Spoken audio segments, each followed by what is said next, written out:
Bonjour à tous. Donc pour ce partage thématique, j'ai décidé de choisir la séance en lien avec le bonheur. Donc le livre que j'ai eu la chance de lire est Thinking Fast and Slow de Daniel Kahneman. J'aimerais débuter mon partage en mentionnant la raison pour laquelle j'ai choisi ce thème-là. Donc dans le cadre du cours Developing Management Skills à l'Université Laval, j'ai eu la chance de lire le livre Thrive de Arianna Huffington qui abordait également une variété de sujets en lien avec le bonheur et le bien-être.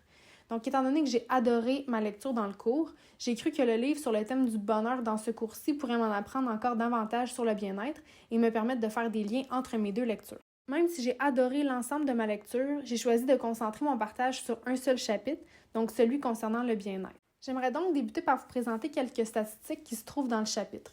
Donc, premièrement, les femmes américaines passent environ 19% de leur temps dans un état non plaisant, versus les femmes françaises à 16% et les femmes danoises à 14%. Une étude effectuée auprès de 1000 femmes américaines démontre également que 27% sont dans un état d'esprit négatif lorsqu'elles travaillent, 18% sont dans un état d'esprit négatif lorsqu'elles font des tâches ménagères, 12% lorsqu'elles socialisent et 12% lorsqu'elles visionnent la télévision. Finalement, à partir d'un revenu qui est au-delà de 75 000 $, l'augmentation moyenne du bien-être est de 0. C'est donc dire que les gens qui ont un revenu plus grand que 75 000 $ ne se sentent pas mieux que ceux ayant un revenu de 75 000 $ ou moins. Ce pourcentage qui représente le temps qu'un individu passe dans un état d'esprit négatif ou non plaisant se nomme le U-Index.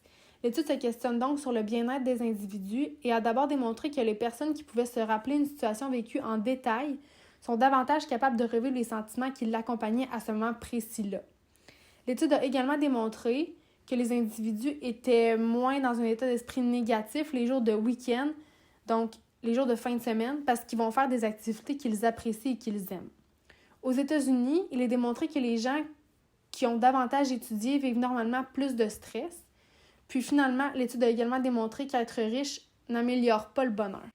À travers ce chapitre, j'ai pu noter quelques façons de faire afin de vivre moins d'expériences négatives de façon personnelle, mais également au niveau de la société. Donc, parmi celles-ci, c'est possible de compter les activités suivantes. Donc, 1. Faire les activités qui nous plaisent, que nous aimons et pour lesquelles on souhaite que le temps ne s'arrête pas.